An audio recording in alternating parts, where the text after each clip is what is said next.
नमस्कार। ये है कहानियों का संसार किस्सा कहानी। मैं हूँ भारती कुमारी। आज मैं आप सबके लिए लेकर आई हूँ अनुपम मिश्र की लिखी हुई किताब आज भी खड़े हैं तालाब का पहला भाग। आप इस किताब का परिचय पहले ही सुन देख चुके हैं। मैंने पहले परिचय वाले भाग में ये बताया था कि इस किताब को कुल 10 भागों में बांटा है लेखक ने, जिसमें आखिरी भाग संदर्भ है कि उन्होंने संदर्भ कहाँ से लिए हैं इस पुस्तक के लिए। तो आज प्रस्तुत है उसका पहला भाग। पहले भाग का शीर्षक दिया है पाल के किनारे रखा इतिहास। अच्छे अच्छे काम करते जाना, राजा ने कूड़न किसान से कहा था। कूड़न, बुढ़ान, सरमन और कौराई थे 4 भाई। चारों सुबह जल्दी उठकर अपने खेत पर काम करने जाते। दोपहर को कूड़न की बेटी आती पोटली में खाना लेकर। एक दिन घर से खेत जाते समय बेटी को एक नुकीले पत्थर से ठोकर लग गई। उसे बहुत गुस्सा आया। उसने अपनी दरांती से उस पत्थर को उखाड़ने की कोशिश की, पर लो, उसकी दरांती तो पत्थर पर पड़ते ही लोहे से सोने में बदल गई। और फिर बदलती जाती है इस लंबे किस्से की घटनाएं बड़ी तेजी से। पत्थर उठाकर लड़की भागी भागी खेत पर आती है, अपने पिता और चाचाओं को सब कुछ एक सांस में बता देती है। चारों भाइयों की सांस भी अटक जाती है। जल्दी जल्दी सब घर लौटते हैं। उन्हें मालूम पड़ चुका है कि उनके हाथ में कोई साधारण पत्थर नहीं है, पारस है। वे लोहे की जिस चीज को छूते हैं वो सोना बनकर उनकी आंखों में चमक भर देती है। पर आंखों की ये चमक ज्यादा देर तक नहीं टिक पाती। कूड़न को लगता है कि देर सवेर राजा तक ये बात पहुंच ही जाएगी और तब पारस छिन जाएगा। तो क्या ये ज्यादा अच्छा नहीं होगा कि वे खुद जाकर राजा को सब कुछ बता दे? किस्सा आगे बढ़ता है। फिर जो कुछ घटता है वो लोहे को नहीं बल्कि समाज को पारस से छुआने का किस्सा बन जाता है। राजा न पारस लेता है न सोना, सब कुछ कूड़न को वापस देते हुए कहता है, जाओ, इससे अच्छे अच्छे काम करते जाना, तालाब बनाते जाना। ये कहानी सच्ची है या ऐतिहासिक है नहीं मालूम, पर देश के मध्य भाग में एक बहुत बड़े हिस्से में ये इतिहास को अंगूठा दिखाती हुई लोगों के मन में रमी हुई है। यहीं के पाटन नामक क्षेत्र में 4 बहुत बड़े तालाब आज भी मिलते हैं और इस कहानी को इतिहास की कसौटी पर कसने वालों को लजाते हैं। चारों तालाब इन्हीं चारों भाइयों के नाम पर है। बुढ़ागर में बूढ़ा सागर है, मझगवा में सरमन सागर है, कुआंग्राम में कौराई सागर है तथा कुंडम गांव में कुंडम सागर। सन 1907 में गजेटियर के माध्यम से इस देश का व्यवस्थित इतिहास लिखते घूम रहे अंग्रेज ने भी इस इलाके में कई लोगों से ये किस्सा सुना था और फिर देखा परखा था इन 4 बड़े तालाबों को। तब भी सरमन सागर इतना बड़ा था कि उसके किनारे पर 3 बड़े बड़े गांव बसे थे और तीनों गांव इस तालाब को अपने अपने नामों से बांट लेते थे। पर वो विशाल ताल तीनों गांवों को जोड़ता था और सरमन सागर की तरह ये स्मरण किया जाता था। इतिहास ने सरमन, बुढ़ान, कौराई और कूड़न को याद नहीं रखा, लेकिन इन लोगों ने तालाब बनाए और इतिहास को उनके किनारे पर रख दिया था। देश के मध्य भाग में ठीक हृदय में धड़कने वाला ये किस्सा उत्तर, दक्षिण, पूरब, पश्चिम चारों तरफ किसी न किसी रूप में फैला हुआ मिल सकता है और इसी के साथ मिलते हैं सैकड़ों, हजारों तालाब। इनकी कोई ठीक गिनती नहीं है।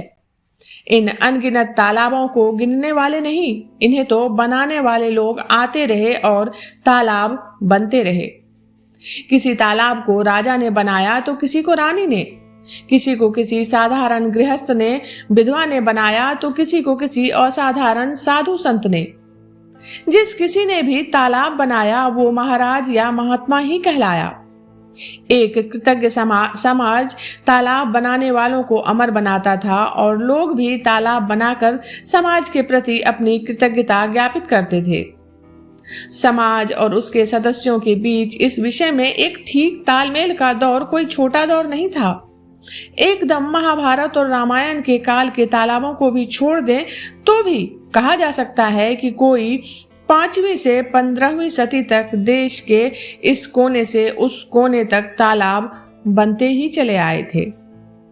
कोई 1000 वर्ष तक इस अबाध गति से चलती रही इस परंपरा में 15वीं सदी के बाद कुछ बाधाएं आने लगी थी, पर उस दौर में भी ये धारा पूरी तरह से रुक नहीं पाई, सूख नहीं पाई।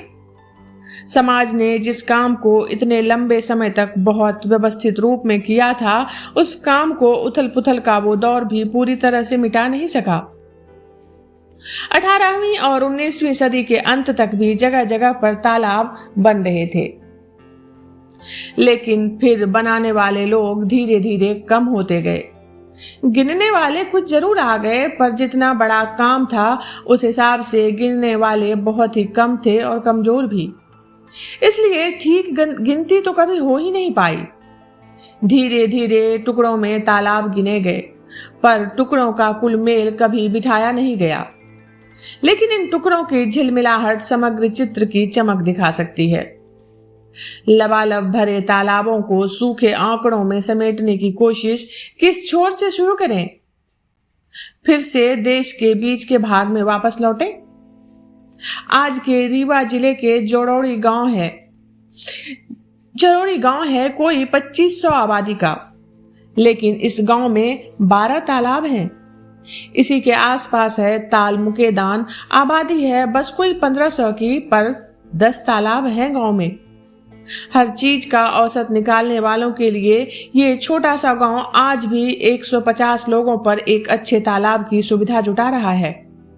जिस दौर में ये तालाब बने थे उस दौर में आबादी और भी कम थी, यानी तब इस बात पर जोर था कि अपने हिस्से में बरसने वाली हर एक बूंद इकट्ठी कर ली जाए और संकट के समय में आसपास के क्षेत्रों में भी उसे बांट लिया जाए। वरुण देवता का प्रसाद गांव अपनी अंजलि में भर लेता था, पर जहां प्रसाद कम मिलता है वहां तो उसका एक कण एक बूंद भी भला कैसे बरगने दी जा सकती थी। देश में सबसे कम वर्षा वाले क्षेत्र जैसे राजस्थान और उनमें भी सबसे सूखे माने जाने वाले थार के रेगिस्तान में बसे हजारों गांवों के नाम ही तालाब के आधार पर मिलते हैं। गांवों के नाम के साथ ही जुड़ा है सर यानी तालाब। सर नहीं है तो गांव कहां? यहाँ तो आप तालाब गिनने के बदले गांव ही गिनते जाएं और फिर इस जोड़ में 2 या 3 का गुणा कर दें। जहां आबादी में गुणा हुआ और शहर बना, वहां भी पानी ना तो उधार लिया गया, ना आज के शहरों की तरह कहीं और से चुरा कर लाया गया। शहरों ने भी गांवों की तरह ही अपना इंतजाम खुद किया।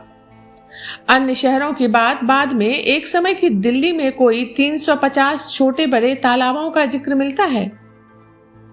गांव से शहर, शहर से राज्य पर आए, फिर रीवा रियासत लौटे।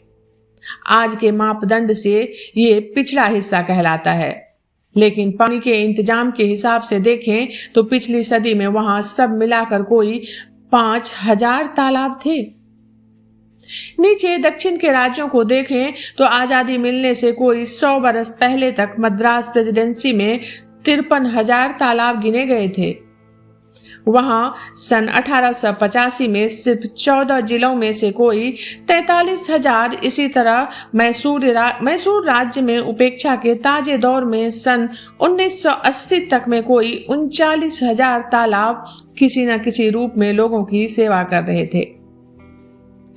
इधर उधर बिखरे ये सारे आंकड़े एक जगह रख कर देखें तो कहा जा सकता है कि इस सदी के प्रारंभ तक, आषाढ़ के पहले दिन से भादों के अंतिम दिन तक कोई 11 या 12 लाख तालाब भर जाते थे और अगले जेठ तक वरुण देवता का कुछ न कुछ प्रसाद बांटते रहते थे, क्योंकि लोग अच्छे अच्छे काम करते जाते थे। अभी आप सुन रहे थे भारती कुमारी की आवाज में अनुपम मिश्र की लिखी किताब आज भी खरे हैं तालाब का पहला भाग। जल्दी ही लेकर मिलती हूँ अगले भाग को। तब तक आप सब जुड़े रहिए किस्सा कहानी से। हमारा चैनल अगर आपको अच्छा लग रहा है, इस पर किस्से कहानियाँ और कथेतर सुनना आपको पसंद आ रहा है, तो चैनल को लाइक और सब्सक्राइब जरूर करें।